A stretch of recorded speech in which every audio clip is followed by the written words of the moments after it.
আসসালামু আলাইকুম। অধিক গরমে যখন মানুষের প্রাণ ওষ্ঠাগত, তখন অনেকেই ধর্মকর্ম ভুলে বাসাবাড়িতে অলস জীবনযাপন করতে চায়। কিন্তু সেখানেও তো গরম। যাই হোক, আমরা এটি দিয়েছি মসজিদে। অনেক ধর্মপ্রাণ মুসল্লিগণ মিলে একটি ওয়াটার পিউরিফায়ার, ওয়াটার কুলার আ আ ফিটিংস করেছে। সেটি জামান অটো কিন্তু ফিটিং করে দিয়েছে। আমরা এখানে এটা ঢাকার বাইরে অবশ্য দূর-দূরান্তে। এখানে শুধুমাত্র ঢাকার বাইরে যে অবস্থা তাতে কিন্তু আপনার ওই পানির আয়রনটাই বেশি। মোটামুটি সে আয়রনগুলো রিমুভ করতে পারলে পানি অনেক সুন্দর হয়। আর আমরা যে কুলারটা ইউজ করেছি, এই কুলারে যদি আয়রনটা ঢুকে যায় তখন অনেক সময় আপনারা খেয়াল করবেন ওই আয়রনের ভিতরে ঢুকলে কি হবে? ওখানে যে পানির জমাট থাকে ২০ লিটার, ৩০ লিটার, ৫০ লিটার সেখানে আ তামার পাত থাকে, ঠান্ডা হয় যেটা, হুম? আ সোজা করে বললে এরকমই বলা যায়।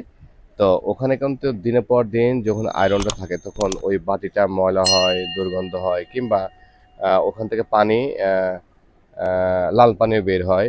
আবার দেখা যাবে যে আ সেখানে কিন্তু ফুটো হয়ে দিনের পর দিন পানি থাকার কারণে কম্প্রেসরের ভিতরে পানি একদম চলে যায়।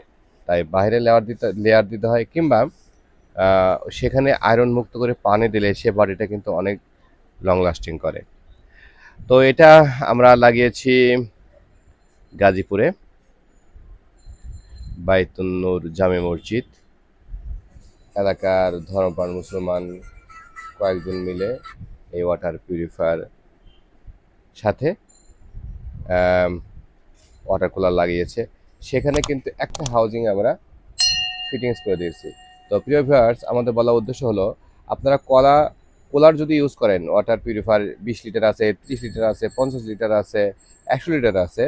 তো ওই পানির আগে অবশ্যই না পারলেও একটা অন্ততপক্ষে একটা হাউজিং আপনারা ইউজ করবেন। আ আর এর ফলে হবে কি?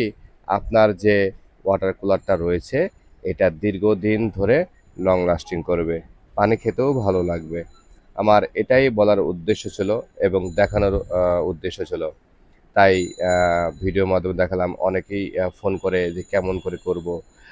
আবার এর আগে ৫ স্টারও দিতে পারেন, পাম্প সহ ৫ স্টার দিতে পারেন। টাকার উপর নির্ভর করবে। এগুলো মূলত ৳১,০০০, ৫,০০০, ১০,০০০, ১৫,০০০, ২০,০০০ বিভিন্ন রেটের পিউরিফায়ার আছে। সেটাও সামনে সংযোজন করে দিতে পারবেন। ধন্যবাদ। আসসালামু আলাইকুম।